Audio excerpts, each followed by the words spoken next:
Hello everyone, welcome to my YouTube channel. इस video में हम करेंगे क्लास 8 की जो बुक है डीएवी की चैप्टर नंबर 14 मेंसुरेशन। इसमें क्वेश्चन नंबर 1 करेंगे। होट्स क्वेश्चन है ये। होट्स क्वेश्चन का फर्स्ट क्वेश्चन है। इसमें देखिए आपको क्या दिया गया है। In a cylindrical pipe the area of the surfaces are given, find the radius and height of the cylinder. बहुत अलग सा क्वेश्चन है लेकिन इजी है। आपको देखो यहाँ पर एक फिगर बना के दी गई है और इन्होंने बोला है जो भी सरफेस है उसका एरिया उसके ऊपर लिखा गया है। ऊपर आपका देखो सिलेंडर के ऊपर यहाँ पर एक सर्कल होता है तो उसका एरिया कितना है 154 स्क्वायर यूनिट। तो हम यहाँ से लिख लेंगे। एक तो हमें दिया गया है एरिया ऑफ सर्कल, एरिया, क्योंकि सिलेंडर में ऊपर एक सर्कल ऊपर और नीचे एक सर्कल ही होते हैं तो सर्कल का एरिया तो दिया गया है 154 स्क्वायर यूनिट। ठीक है। एक हमें दिया गया है यहाँ पर ये वाला एरिया इसका 880 स्क्वायर यूनिट दिया गया। मतलब ये क्या होता है इसका, अगर ये रोलर है तो ये वाला एरिया क्या कहेगा इसका, कर्व्ड सरफेस एरिया। तो अब हमें यहाँ से दिया गया है, मैं थोड़ा सा नीचे लिख रही हूँ, curved surface area of cylinder, ये हमें दिया गया है 880 स्क्वायर यूनिट्स। ठीक है। अब हमें इसमें से रेडियस और हाइट बतानी है। ठीक है। Let radius r and height is h. तो अब आप देखो सर्कल का एरिया का फॉर्मूला क्या होता है, पाई आर स्क्वेयर। ये हमारा 154 के इक्वल है। ठीक है। तो अब हम यहाँ पाई की जगह 22/7 लिखेंगे, आर स्क्वेयर की जगह आर स्क्वेयर ही रहेगा और इक्वल टू है ये हमारे पास 154। तो अब आप यहाँ से देखो आर स्क्वेयर का आंसर कितना आएगा 154। 7 यहाँ ऊपर चला जाएगा और 22 कहाँ आ जाएगा नीचे। ठीक है। अब यहाँ से इसको 2 से करेंगे तो 11 आएगा। 2 7 ज़ार 14, 2 7 ज़ार 14, 11 7 ज़ार 77। तो आर स्क्वेयर हमारा 7 स्क्वेयर के इक्वल आया है। 7 और 7 दो बार आए हैं तो 7 स्क्वेयर आया है। तो यहाँ से रेडियस कंपेयर कर लो, जब पावर सेम है तो बेस भी सेम होगा तो रेडियस 7 आ गई है। ठीक है। तो आपकी रेडियस आ गई है 7 यूनिट्स। 7 यूनिट्स। ठीक है। एक आंसर तो आ गया आपका। नेक्स्ट आपको इसकी हाइट भी बतानी है। अब आप देखो यहाँ से आपको सिलेंडर का कर्व्ड सरफेस एरिया दिया गया है ना। यहाँ से देखो curved surface area of cylinder हमें दिया गया है 880 स्क्वायर यूनिट। अब कर्व्ड सरफेस एरिया का फॉर्मूला क्या होता है, 2πRH इज इक्वल टू 880। 2 की जगह 2 लिखो, पाई की जगह लिखो 22/7। रेडियस अभी अभी फाइंड की है 7, एच नहीं है तो एच की जगह एच ही लिखो। 7 1 ज़ा 7 कैंसिल, हाइट को इधर ही लिखेंगे लेफ्ट में।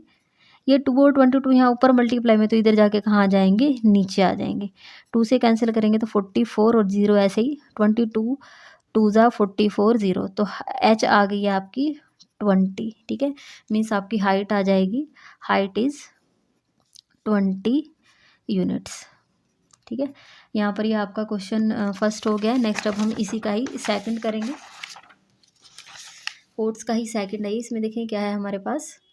पहले आप स्टेटमेंट को ध्यान से समझें फिर आप क्वेश्चन कर पाएंगे। The length of a room is 50% more than it's breadth. अब आपको रूम दिया गया है, रूम की लेंथ और ब्रेड्थ। तो पहले तो हमें यहाँ से देखो रूम का, आप देखो रूम कैसा होता है, रूम आपका कैसा होता है, क्यूबॉइड होता है। तो हमें यहाँ पर एक क्यूबॉइड बनाना चाहिए पहले तो यहाँ मैंने एक वीडियो को पॉज करके यहाँ पर मैंने बना दिया है ये रूम। तो यहाँ से देखिए the length of a room is 50% more than it's breadth. तो सबसे पहले तो यहाँ पर लेंथ ब्रेड्थ नहीं दी गई है लेकिन उनका एक रिलेशन दिया गया है ना। रिलेशन क्या दिया गया है, the length of a room is 50% more than it's breadth. तो ना तो मुझे ब्रेड्थ पता है ना ही मुझे लेंथ पता है। ठीक है।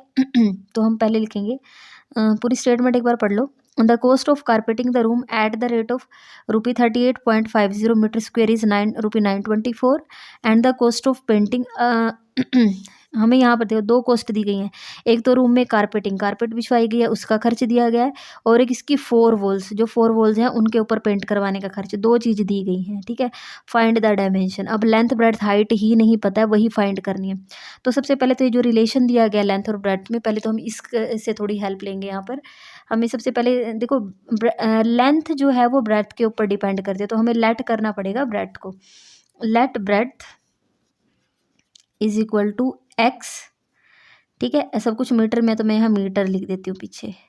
एक्स मीटर ब्रेड्थ ले ली। देयरफॉर लेंथ कितनी आएगी अब लेंथ हमें कितनी दी गई है, 50% मोर मतलब ये जितनी ब्रेड्थ है उतनी तो है, प्लस उससे 50% मोर है।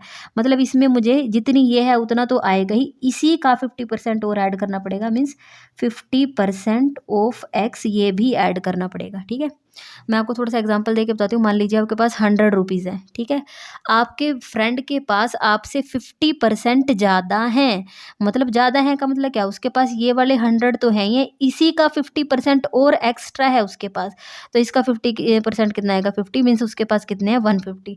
तो जब भी आपके पास ये लिखा जाए कि 50% मोर, मतलब जितना तुम्हारे पास है उतना तो उसके पास भी है, लेकिन जितना आपके पास है उसका 50% निकाल के और ऐड करना पड़ेगा। ठीक है तो x प्लस 50 की जगह 50 लिखो, परसेंटेज के नाम का नीचे 100 लगाओ, ऑफ का मीनिंग मल्टीप्लाई और x। ठीक है, इसको सोल्व करो, 51 ज़ा 50, 52 ज़ा 100, तो यहाँ से आएगा x प्लस x/2। वैसे भी 50% का मीनिंग क्या होता है, हाफ ही तो होता है 50%। ठीक है, तो यहाँ x/2 आ जाएगा। इसको यहाँ से आप सोल्व कर लो, 2 एलसीएम निकाल लो। ठीक है, 1 के टेबल में 2 2 पे आता है, तो यहाँ 2x प्लस नीचे बेस सेम है तो ऊपर वाला भी सेम, तो यह आ जाएगा 3x/2। कैसे करा मैंने, 1 और 2 कैल्शियम 2, आपको देखना होता है इसकी नीचे वाले के टेबल में ये कहाँ पर आता है। 1 की टेबल में 2 आता है 2 से, तो 2 को x से मल्टीप्लाई किया 2x। अगर डिनोमिनेटर सेम है तो ऊपर न्यूमिनेटर भी सेम आएगा, x की जगह x प्लस 1x आ जाएगा 3x। तो आपकी जो लेंथ है वो तो आ गई है 3x/2, ये तो लेंथ आ गई है। ठीक है, ब्रेड्थ आपकी दी गई है यहाँ पर x, और हाइट आपको नहीं पता है। ठीक है, ये हमें फाइंड करनी है, मैंने क्वेश्चन मार्क लगा दिया। एक ये तो हमें पता चल गया। ठीक है, अब इसके बाद देखो हमें कुछ और भी दिया गया, उससे भी हेल्प लेनी पड़ेगी। The cost of carpeting the room at the rate of ₹38.50 metre square is 924। मैं आपको पहले इसका मीनिंग बता दूं, देखो क्या है कारपेटिंग। पहले तो आप बताओ कारपेटिंग होगी तो कहाँ होगी, नीचे होगी। ठीक है, यहाँ पर होगी। ठीक है, अब आपको उसका बताया गया है कॉस्ट। अब आप ये देखो, कारपेटिंग आपने खुद नहीं की, किसी और से करवाई। ठीक है, मैं आपको थोड़ा एग्जांपल देती हूँ। मान लीजिए आपको यहाँ फ्लोर पे कुछ काम करवाना है, तो आप किसी दूसरे पर्सन को कहोगे कि मुझे यहाँ पर फ्लोर पे कारपेटिंग करानी है तो the cost of carpeting the room at the rate of 38.50 metre square is 924। अब आपने किसी से पूछा कि अगर मैं आपसे कारपेटिंग करवाता हूँ यहाँ पर, तो आप उसका मतलब जो खर्च है वो किस हिसाब से लेंगे। ठीक है, किस रेट से लेंगे। तो ये है कि जब दूसरे पर्सन से पूछा तो उसने कहा कि मैं आपका काम करूँगा, लेकिन किस रेट से करूँगा, 38.50 पर मीटर स्क्वेयर, कि 1 मीटर स्क्वेयर पर अगर मैं कारपेटिंग करता हूँ तो उसके रुपीज़ इतने लूँगा। जबकि उसने पूरे फ्लोर पे जब यहाँ कारपेटिंग की तो उसका टोटल खर्च कितना है, 924। देखो मैं आपको थोड़ा एग्जांपल ऐसे देती हूँ, जैसे मान लीजिए आप मान लीजिए आप एप्पल परचेज़ करने जाते हैं। ठीक है, अब आप जाके वहाँ ऐसा नहीं है, आप ये कह देते हैं कि ये लो 500 रुपीज़ आप इसके बनाना दे दो। आप पहले उससे पूछते हैं कि आप किस रेट से हैं, तो वो कहेगा कि 1 किलो 100 रुपये के हैं। ठीक है, तो फिर आप उसको कहते हो कि चलो आप मुझे 5 केजी दे दो, तो आप वो कितने के लेके आओगे, 500 के लेके आओगे। ऐसा ही होता है ना, तो पहले हम उससे रेट पूछते हैं, तो ये रेट दी गई है। ठीक है, मतलब किसी हिसाब से है, तो पर मीटर स्क्वेयर का खर्च कितना है, 38.50। लेकिन जब पूरे फ्लोर पे कारपेटिंग करवाई तो उसका टोटल खर्च कितना है, 924। ठीक है, अब आप यहाँ से देखो, आपको कारपेटिंग कहाँ पर होती है, बेस पर होती है। ठीक है, मतलब फ्लोर। ठीक है, यहाँ पर तो उससे रिलेटेड 2 कॉस्ट दी गई हैं, एक तो जिस हिसाब से कारपेटिंग होगी और एक उसकी टोटल कॉस्ट कितनी आई है। अब जब भी आपको किसी चीज़ से रिलेटेड 2 कॉस्ट दी गई हो, तो अगर आप बड़ी कॉस्ट को छोटी कॉस्ट से डिवाइड करोगे तो वो निकल जाएगा कि वो क्या चीज़ है। तो ये बेस पे कारपेटिंग हुई, मतलब बेस का एरिया निकल जाएगा। तो हम यहाँ से निकाल लेंगे बेस एरिया। बेस एरिया हमारा आ जाएगा यहाँ से। तो उसके लिए हम क्या करेंगे, टोटल कारपेटिंग कॉस्ट है जो आपकी टोटल कॉस्ट ऑफ कारपेटिंग, उसको रेट ऑफ कारपेटिंग से हम क्या कर देंगे, डिवाइड। रेट ऑफ कारपेटिंग जो है उससे हम क्या कर देंगे, डिवाइड कर देंगे।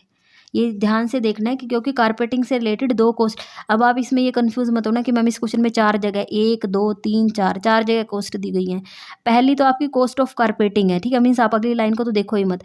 कॉस्ट ऑफ कारपेटिंग 2 दी गई हैं, एक तो है पूरी जगह पर कारपेटिंग होगी उसका खर्च 924 आया है, और एक वो है जब आपने कारपेटिंग वाले से पूछा था कि किस रेट से आप करोगे, किस हिसाब से आप करोगे, तो वो कितना है 38.50। अगर आप देखो ये सारी जगह है ना, पूरी कोस्ट को अगर जो कोस्ट दी गई है तो उससे डिवाइड करेंगे, तो जितनी जगह पर कारपेट हुई है वो आपके पास एरिया निकल के आ जाएगा, मीन्स बेस एरिया निकल जाएगा। तो टोटल कारपेटिंग आपके पास है, ये है 924 है, ठीक है। और यहाँ पे से इसकी जो कारपेटिंग की रेट है वो कितनी है, 38.50, ठीक है।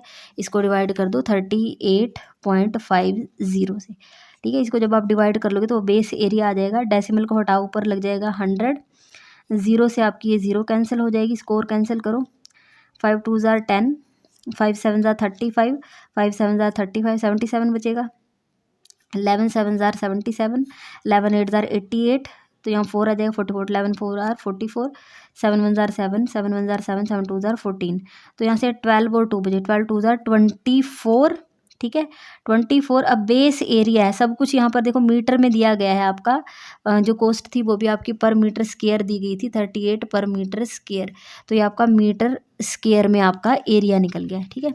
अब आप ये देखो बेस एरिया है, अब आप देखो बेस, जो भी किसी चीज़ का बेस बनता है, यहाँ पर बॉक्स का बेस है वो आपका एक रेक्टेंगल होता है, रेक्टेंगल का एरिया क्या होता है, लेंथ मल्टीप्लाई ब्रेड्थ। तो ये जो आपके पास बेस एरिया आया है, बेस एरिया आया है 24 मीटर स्क्वायर, और बेस का एरिया होता है लेंथ मल्टीप्लाई ब्रेड्थ, तो ये आपके पास आ गया है 24। तो लेंथ और ब्रेड्थ देखो आपके पास क्वेश्चन में दी गई हैं, ब्रेड्थ आपके पास, ब्रेड्थ आपने x ली थी और लेंथ थी 3x/2, तो लेंथ तो है 3x/2 और ब्रेड्थ की जगह x is equal to 24। x को x से मल्टीप्लाई करेंगे, x का स्क्वायर बन जाएगा 24, ये 3/2 है, इधर जाएगा तो इसका उल्टा हो जाएगा 2/3, कैंसिल कर दो, 3 8 ज़ार 24, तो x का स्क्वायर आपका आ जाएगा 8 2 ज़ार 16 आता है, और 16 को हम लिख सकते हैं 4 स्क्वायर। तो यहाँ लेफ्ट का सब कुछ राइट के सभी कुछ के इक्वल है, पावर सेम है तो बेस भी सेम, तो x का आंसर आ जाता है 4। x क्या है आपकी, देयरफॉर ब्रेड्थ आपकी x थी तो वो आ जाएगी 4 मीटर, और लेंथ है, लेंथ आपकी निकली थी 3/2x, ठीक है, तो 3/2, और x की जगह आप यहाँ लिख दो, x आपका आंसर आया 4, 2 1 ज़ार 2, 2 2 ज़ार 4, तो 3 2 ज़ार 6 मीटर। तो आपके क्वेश्चन में आपको लेंथ और ब्रेड्थ तो पता चल गई है, ठीक है, लेंथ तो आई है 6 और ब्रेड्थ आई है 4, ठीक है। अब आप एक बार वो देखो अपने क्वेश्चन को, एक चीज़ और दी गई है अब आपको यहाँ से देखो, and the cost of painting the walls. अब आपने कारपेटिंग किसी और से करवाई है, लेकिन जो आपकी चारों दीवारें हैं उन पर आपने पेंटिंग करवाई है, the cost of painting the wall. अब आप किसी से पेंट करवा रहे हो तो आप उसका भी रेट पूछोगे, तो उसका रेट कितना है, ₹5.50 पर मीटर स्क्वायर, और उसका टोटल खर्च कितना है, सब पूरी दीवारों पर सभी खर्च पेंट कराने का टोटल खर्च कितना है, 1320, ठीक है। अब आप यही देखो, यहाँ पर भी पेंट कराने से रिलेटेड, 4 वॉल्स पे पेंट कराने से रिलेटेड 2 कॉस्ट दी गई हैं, एक तो रेट है और एक उसकी टोटल कॉस्ट है। तो अगर बड़ी कॉस्ट को छोटी कॉस्ट से डिवाइड कर देंगे तो कौन सा एरिया निकल आ जाएगा, पेंट जहाँ पर पेंट हुआ वो एरिया निकल आएगा, और पेंट कहाँ पर हुआ है, paint of the walls, means 4 walls का आपके पास एरिया निकल आ जाएगा, ठीक है। Their area of 4 walls, area of 4 walls आ जाएगा आपके पास। तो उसके लिए आप क्या करोगे, टोटल पेंटेड एरिया को रेट ऑफ पेंटिंग से डिवाइड कर देंगे, रेट ऑफ पेंटिंग से डिवाइड कर देंगे, ठीक है। अब आप देखो, जब आपने पूरी सभी जगह दीवारों पर आपने खर्च पूरा पेंट करवाया, उसका टोटल खर्च तो 1320, और इसको जितनी आपकी रेट दी गई है, रेट कितनी है, ₹5.50, तो ₹5.50 डिवाइड कर दो, ठीक है। तो यहाँ से देखो, डेसिमल को हटाओ, ऊपर 100 लगेगा, 0 से 0 कैंसिल करो, 5 1 ज़ार 5, 5 1 ज़ार 5, 5 2 ज़ार 10, 11 1 ज़ार 11, 11 1 ज़ार 11, 11 2 ज़ार 22, 0, ठीक है। तो ये आपका आ जाएगा 11 2 ज़ार 24, 240 metre square, area of 4 walls आ गया। अब आप देखो 4 वॉल्स का एरिया होता क्या है, जो आपका 4 वॉल्स का एरिया होता है, means curved surface area of cuboid, तो वो क्या होता है, 2 into length plus breadth multiply by height, ठीक है। तो ये आपका आ रहा है 240, क्लियर है। ये आपको पता होना चाहिए कैसे आया है, 4 दीवारें मतलब curved surface area of cuboid, तो 2 इंटू लेंथ प्लस ब्रेड्थ आपके पास कितनी है, लेंथ है 6 और ये है 4, तो यहाँ से लिख देंगे 6 + 4 इंटू h नहीं है हमारे पास, इज इक्वल टू 240, तो यहाँ से आएगा 2 into 10 into height is equal to 240। यहाँ पर जगह नहीं है तो मैं इधर लिख रही हूँ। हाइट एक तरफ ही रह जाएगी 240, ये 2 और 10 मल्टीप्लाई में तो इधर जाके डिवाइड में आ जाएंगे, तो 0 से 0 कैंसिल, 2 1 जार 2, 2 1 जार 2, 2 2 जार 4, तो 12 मीटर। ठीक है, तो यहाँ से आ जाएगा 12 मीटर। तो मैं यहाँ लिख देती हूँ दोबारा से, लेंथ, ब्रेड्थ और हाइट। तो लेंथ तो हमारी आई थी 6 मीटर, ब्रेड्थ आई थी 4 मीटर, और हाइट अभी निकालिए वो आई है 12 मीटर। ये आपके आंसर आ जाएंगे। तो यहाँ पर मैंने आपको होट्स के क्वेश्चन करवाए हैं। अगर आपको वीडियो अच्छी लगी है तो आप वीडियो को लाइक करें, मेरे चैनल को सब्सक्राइब करें और अपने फ्रेंड्स के साथ शेयर ज़रूर करें। कहीं पर डाउट है तो कमेंट करके पूछें। Thank you so much.